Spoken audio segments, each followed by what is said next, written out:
On the morning of September 19, 1944, Sergeant Henry Hartman was crouched inside the turret of his M18 Hellcat tank destroyer, positioned 3 miles east of Arracourt in France. He watched as a dense, blinding fog rolled across the fields, fully aware that the German 5th Panzer Army was somewhere in that mist, with specific orders to wipe his battalion off the map. Hartman was 24 years old. He had been in combat for 47 days, and he had already destroyed 6 German vehicles. But the intelligence reports that morning were terrifying, as they warned that the 113th Panzer Brigade was moving toward their position with 45 brand-new Panther tanks. Every single one of those German tanks carried 5.5 inches of frontal armor, thick enough to stop any American tank round from any distance. In stark contrast, Hartman's M18 Hellcat had a maximum of 1 inch of armor, with the thickest plate measuring just 25 millimeters. The floor of his vehicle was less than 5 millimeters thick, meaning even a simple landmine could be fatal, and a German machine gun could punch right through the sides.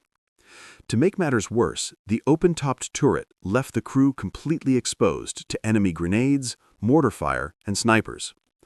It was no wonder that tank crews across the Third Army called the M18 the paper coffin, or the death trap, viewing it as the fastest way to die in France. However, the vehicle had one massive advantage, which was speed, as it could hit 55 miles per hour on open roads, which was twice the speed of a Sherman and 3 times faster than a German Tiger. The Army's doctrine for tank destroyers demanded speed over armor, relying on hit-and-run tactics rather than standing and fighting. The 704th Tank Destroyer Battalion had landed at Utah Beach 68 days earlier as the first unit in Europe equipped with these vehicles, intended to be the mobile and lethal answer to German armor. In those 68 days, they had knocked out 93 German vehicles, but the cost had been high, with 18 M18s destroyed and 22 damaged. They had lost 41 men killed and 73 wounded, proving the brutal math that German tanks, especially Panthers, killed American tank destroyers. The technical mismatch was severe, as the Panther's 75mm gun could penetrate an M18 from 2,000 meters away, while the M18's 76mm gun could not penetrate a Panther's front armor even at point-blank range. The only way for Hartman to kill a Panther was to flank it and hit the thinner side or rear armor, which meant getting dangerously close. Hartman commanded a 5-man crew consisting of a driver, assistant driver, gunner, loader, and commander, and they all knew the grim statistics. Third Army intelligence estimated that 40% of all tank destroyer crews became casualties within 90 days of landing in France, and the 704th was already past that average.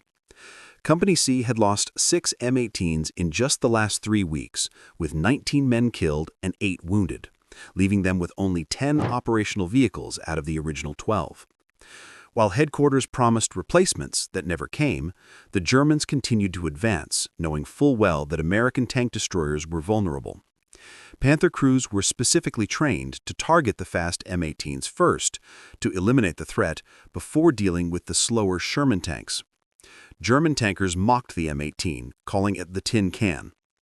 As the fog thickened around Hartman, visibility dropped to a mere 30 feet. The radio crackled with the voice of Lieutenant Edwin Leeper, reporting that German armor had been spotted and Panthers were moving toward their position. Company C was ordered forward, and Hartman's platoon would take the point, pitting 4 thinly armored M18s against 45 Panthers in dense fog.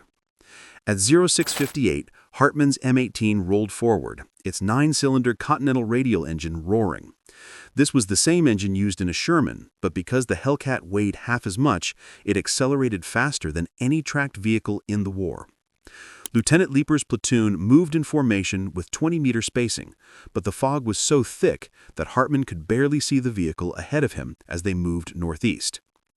Intelligence confirmed that the 5th Panzer Army was launching a massive counterattack to push the Third Army back across the Moselle River, targeting the 4th Armored Division, which was spearheading General Patton's drive into Germany. The Germans were counterattacking with two fresh Panzer brigades, the 111th and the 113th, totaling 45 brand-new Panthers. Although the crews were barely trained, the 45-ton Panther was a masterpiece of engineering, with sloped frontal armor and a long-barreled gun that could kill a Sherman at 3,000 meters. Most American crews feared the Panther more than the Tiger. Yet the M18 designers had sacrificed everything for mobility. The armor was so thin that survival depended entirely on not getting hit. And doctrine called for ambush tactics where they would fire from cover and relocate immediately. However, the fog eliminated the visibility needed for such tactics, meaning that Hartman's crew would see German tanks at 30 feet or less. At that range, even a machine gun could penetrate the M18, turning the crew compartment into a slaughterhouse. The platoon reached the crossroads at 0712, advancing slowly at 15 miles per hour. Hartman checked his ammunition supply of 45 rounds, a mix of armor-piercing and high-explosive. The armor-piercing M62 shell had no explosive filler and would bounce off a Panther's front plate, meaning they had to hit the side or rear to achieve a kill. This required maneuvering to expose the M18's thin armor to German guns, a deadly gamble that every crew understood. Suddenly, the radio crackled with a contact report, signaling German armor to the front with unknown range and 30-foot visibility. Lieutenant Leeper ordered all vehicles to hold position and prepared to engage as Hartman stared into the white mist. At 0719, Leeper spotted a gun barrel emerging from the fog just 30 feet ahead. It was a Panther, moving slowly, its crew unaware that 4 American tank destroyers were waiting. Leeper deployed his platoon using hand signals to avoid radio intercepts, spreading the 4 M18s out to 40-meter spacing. Hartman's driver maneuvered 10 meters to the left and stopped, allowing the gunner to traverse the turret, while the loader slammed an armor-piercing round into the breach. The Panther kept coming, closing to 25 feet, with the German commander standing in his cupola scanning for targets he could not see. Leeper fired first, his 76mm gun cracking as the armor-piercing round hit the Panther's side armor at a perfect 90-degree angle. The shell penetrated, smoke poured from the engine, and the crew bailed out just as a second Panther appeared 5 seconds later. The German tankers had no idea their lead vehicle was burning. Hartman's gunner fired, but the round hit low, penetrating the running gear and destroying the track. As the Panther's turret began to traverse toward them, Hartman's loader already had another round ready. The gunner fired again, hitting the turret ring and jamming the mechanism, forcing the crew to abandon the tank. 2 Panthers were destroyed in 2 minutes with 0 American casualties. But then the wind shifted and visibility increased to 50 feet, revealing dozens of Panthers spread across the field. The entire 113th Panzer Brigade was advancing in a column formation without flanking security or reconnaissance, driving blind into an ambush. Leeper's platoon opened fire rapidly from different positions, confusing the Germans who could not locate the source of the incoming rounds. Panther after Panther took hits to their side armor and engine decks, exploding one by one. The Germans tried to return fire, but the fog made targeting impossible, and their rounds flew wild into empty fields. Hartman's crew worked furiously, with the loader cycling rounds every 8 seconds. At ranges of 30 to 60 feet, the M18's thin armor didn't matter because the Germans couldn't see them to shoot back. By 0724, Leeper's platoon had knocked out 15 German tanks in 5 minutes. 3 M18s were lost to mechanical failure and friendly artillery, but Hartman was still fighting when Captain Tom Evans arrived with 8 more M18s. Just as reinforcements arrived, Hartman spotted 6 more Panthers emerging from the fog, heading straight for him. Facing 6 tanks with 30 feet of visibility and 23 rounds left, Hartman decided to attack, knowing his only advantage was surprise. Hartman's driver accelerated, surging forward at 30 miles per hour through the fog toward the 6 Panthers moving in single file. The lead Panther was 70 feet ahead when Hartman's gunner fired at 0726, putting a round through the side armor just behind the turret. The Panther stopped and smoked, but the other 5 kept moving, unable to hear the shot over their own engines. Hartman's M18 shifted position 20 feet to the right, and 8 seconds later his gunner fired again, destroying the track of the second Panther. As that tank's turret turned, a second shot hit the turret ring and freezing the gun.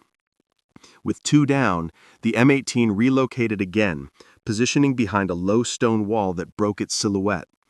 The third Panther rolled past completely unaware, allowing Hartman's gunner to fire into its rear armor, the weakest point, with only 18 millimeters of steel. The round detonated the ammunition and the tank exploded. By now, the 4th Panther commander realized something was wrong as the column had lost 3 tanks in 90 seconds with no visible enemy.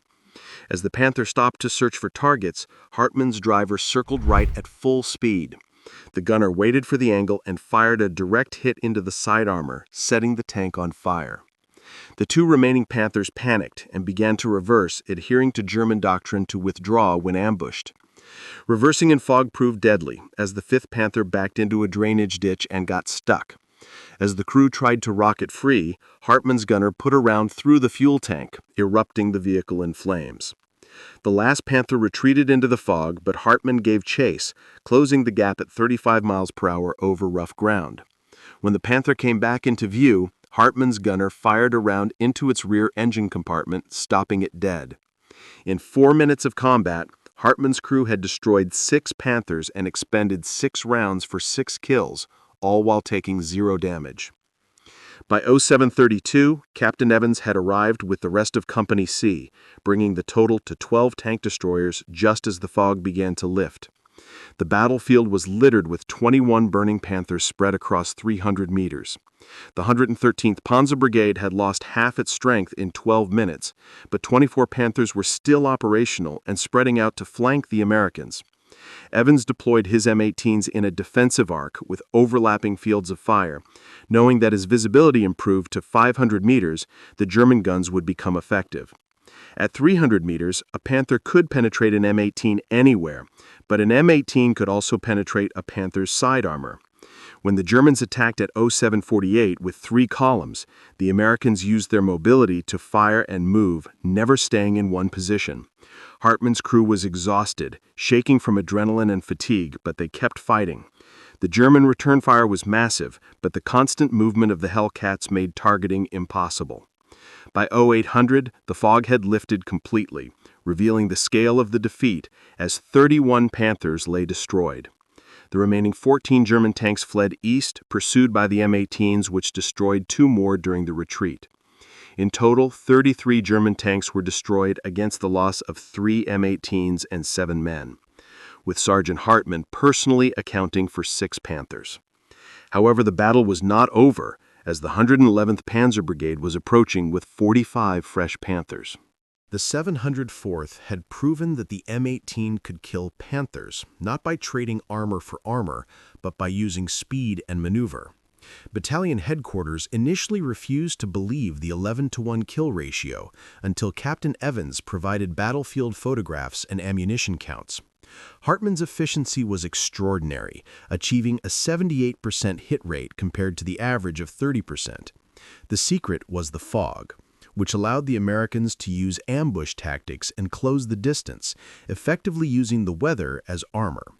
While many commanders misused M18s as static tanks, the 704th followed doctrine and survived.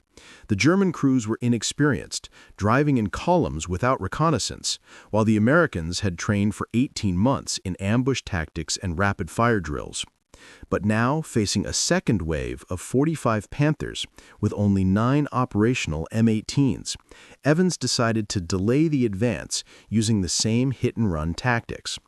Hartman's crew prepared for the second engagement with 17 rounds remaining. At 11:30, the 111th Panzer Brigade approached in a spread formation, having learned from the morning's disaster. By noon, visibility was 300 meters, meaning the M18s lost their cover and faced lethal German guns in broad daylight. The Germans attacked at 13:20, and Evans ordered his M18s into hull-down positions behind a ridge. They opened fire at 250 meters, destroying 6 Panthers in the first volley, before immediately reversing down the slope to relocate.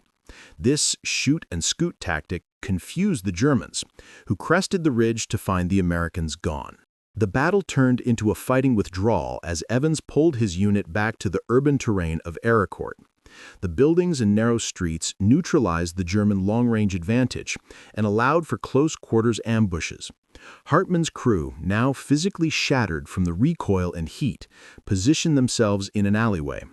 When 8 Panthers moved down the main street, Hartman allowed the first 3 to pass before shooting the 4th tank in the side, destroying it and blocking the road for the others.